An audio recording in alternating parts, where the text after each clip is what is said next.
안녕하세요. 성공을 듣다입니다. 친구나 가족과의 갈등, 직장에서의 스트레스처럼 우리는 살아가면서 크고 작은 문제들을 끊임없이 마주합니다. 그럴 때면 왜 나에게만 이런 일이 생길까 하고 지치기도 하죠. 하지만 어쩌면 그 모든 일에는 이유가 있을지도 모릅니다.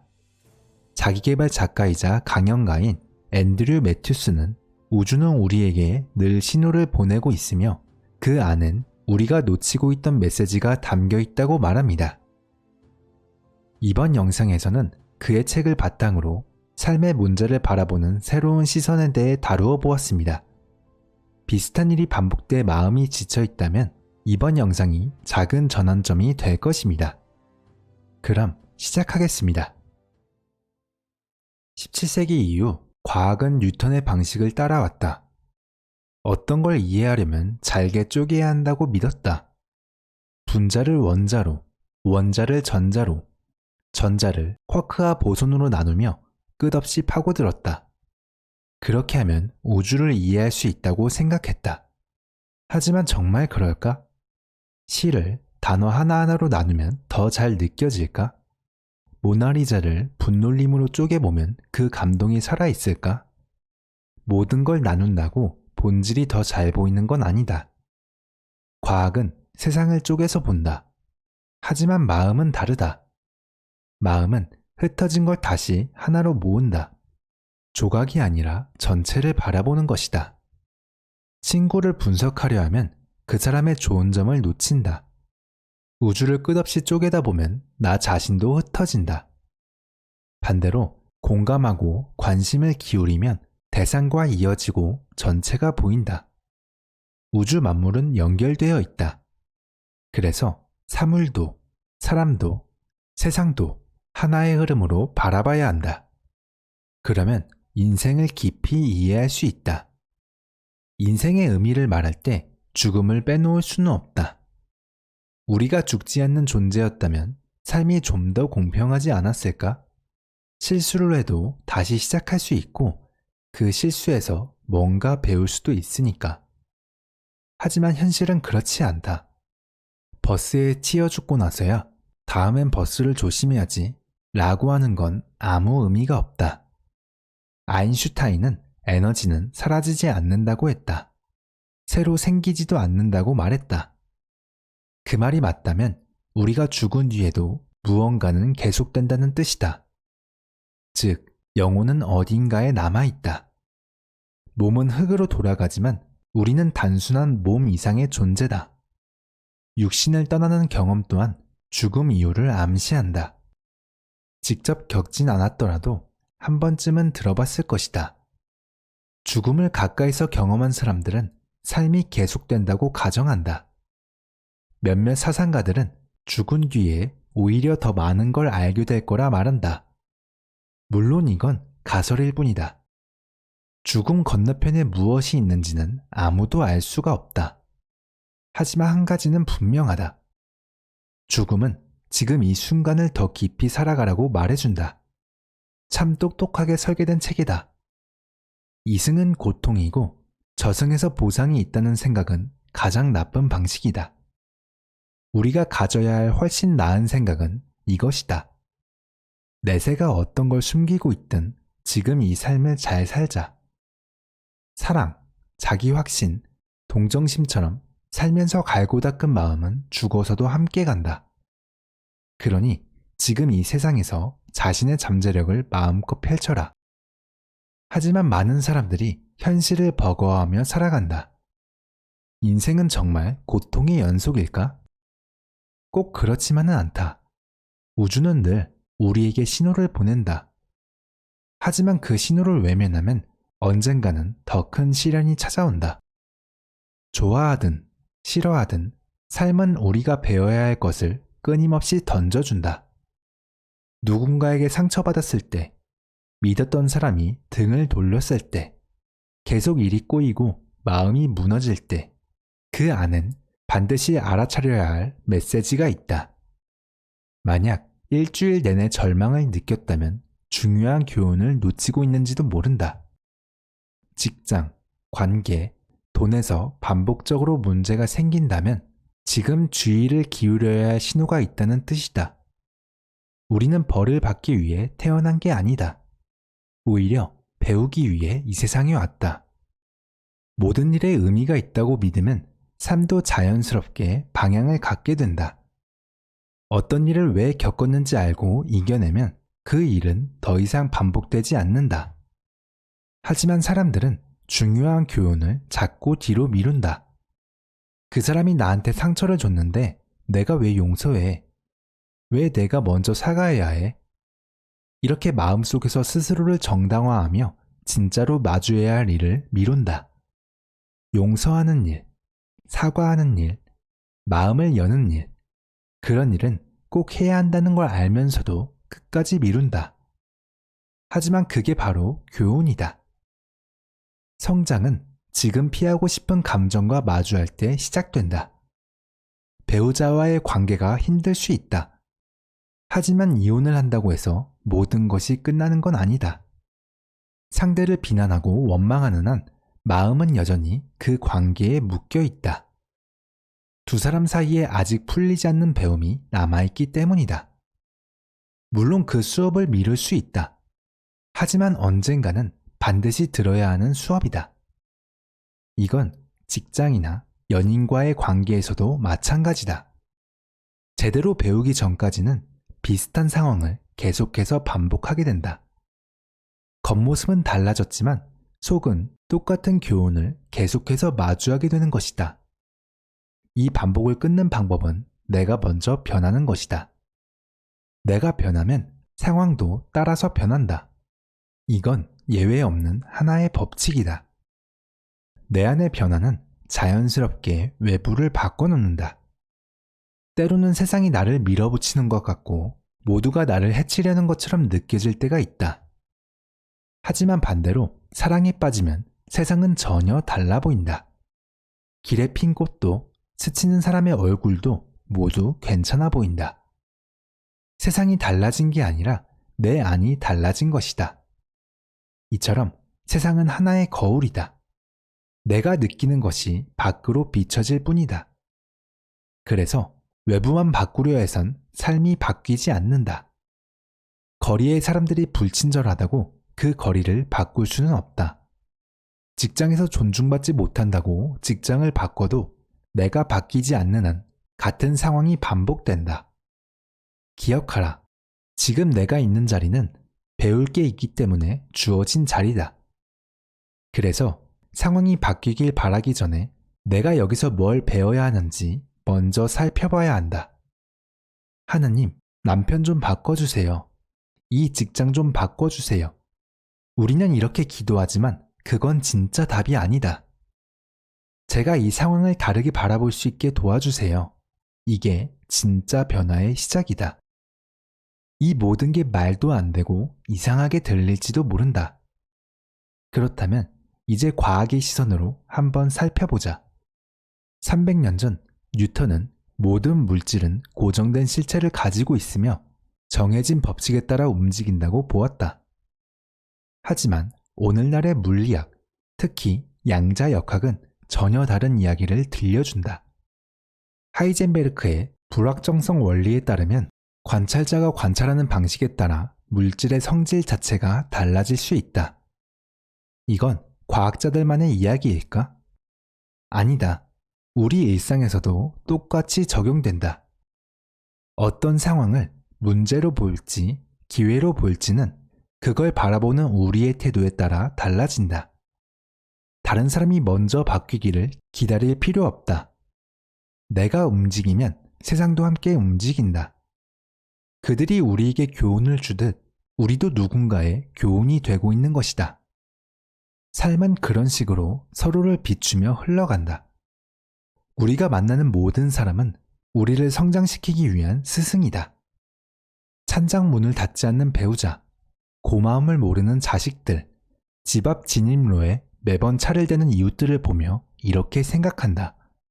이 사람들만 정신 차리면 내 삶도 좀 평화로울 텐데. 하지만 생각을 바꿔보자.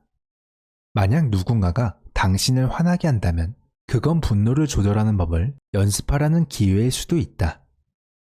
그리고 그 연습을 도와줄 가장 좋은 상대가 지금 바로 옆에 있는 거다. 그 사실이 얼마나 고마운 일인가? 그럼 그 사람과 이혼한다고 끝날까? 그럴 수도 있다. 하지만 비슷한 사람을 다시 만나지 말란 법은 없다. 이것이 바로 대우주의 가르침이다. 교훈은 피한다고 사라지지 않는다. 끝까지 따라온다. 그래서 지금까지 살아온 길을 돌아보면 그 길을 왜 택했는지 보이기 시작한다. 우연처럼 스쳐간 사람들, 뜻밖의 사건들이 삶의 방향을 바꿔줬다. 실패, 시련, 병 같은 시련도 더 단단한 나를 만드는 과정이었다. 그 순간엔 몰랐지만 시간이 지나고 나서야 모든 일이 이어져 있다는 걸 알게 됐다. 우주는 느리지만 확실한 방식으로 가르친다. 정해진 길이 없어 보여도 각자에게 꼭 맞는 과정은 준비되어 있다.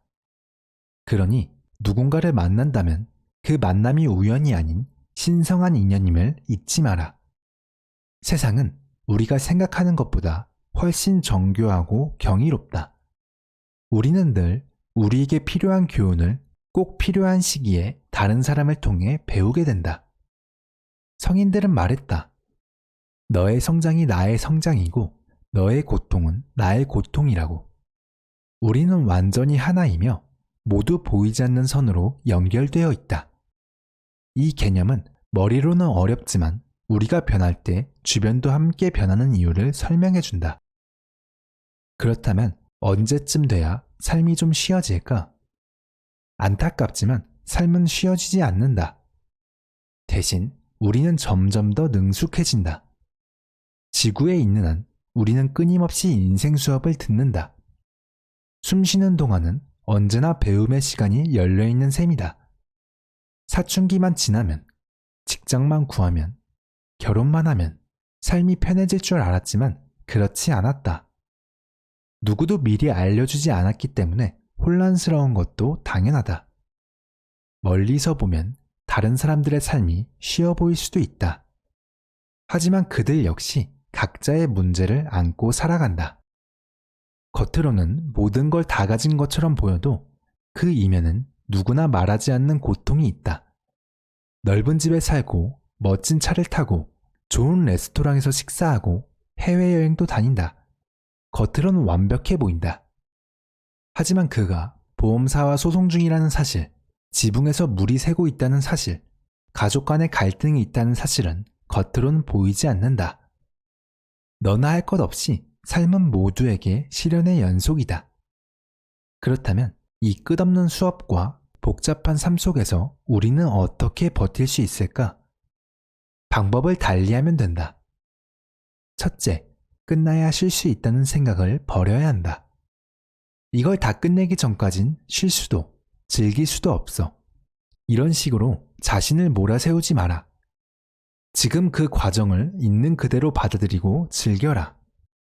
둘째, 삶의 순간마다 이렇게 물어야 한다. 지금 이 상황에서 내가 배울 수 있는 건 뭘까? 삶은 차곡차곡 접힌 박스처럼 늘 정돈된 모습일 리 없다. 그래서 더더욱 질문이 필요하다. 물어야 보이고 물어야 배울 수 있다. 셋째, 행복은 도착지가 아니라 지금 여기에 있다는 걸 기억하자. 행복은 마치 신기루처럼 멀리 아른거린다. 사람들은 사막을 힘겹게 걷다가 행복이라고 쓰인 표지판을 본다. 그리고 이렇게 말한다. 저기까지만 가면 행복할 거야. 겉보기에 그 말은 그럴듯하다. 지금은 공사 때문에 힘들지만 다음 달엔 괜찮아질 거야 라고 말한다.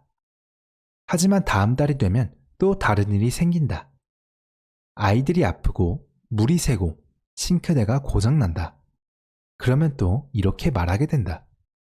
이번엔 아니지만 내년 4월쯤엔 정말 행복해질 거야. 그렇게 계속 신기루만 쫓게 된다.